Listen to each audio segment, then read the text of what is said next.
waayahay casharkan labaad waxa uu ku saabsan yahay xarafka b. b sidaan ogsoonnahay macalin kusoo qaadano shuruucdii waxay ka mid ah xarfaha madaxleyda ah maadaama ay madaxley ka mid tahay marka waxaan ka soo bilaabaynaa halkan toos halkan markaan taaganahay ayaan ku laabanayaa buluuggaan soo marayaa kadibna wareejinaya isku daraya b waka mar labaad toos buluuggaa timid waa ku laabanaysaa buluug markaa taagataa wareejine ka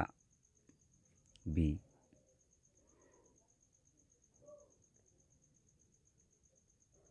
b waa xaraf aad u fudud sida badan oo aan dhib badnayn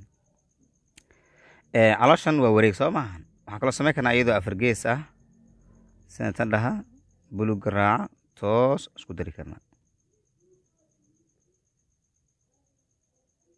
inta way kugu bannaan tahay waadna samayn kartaa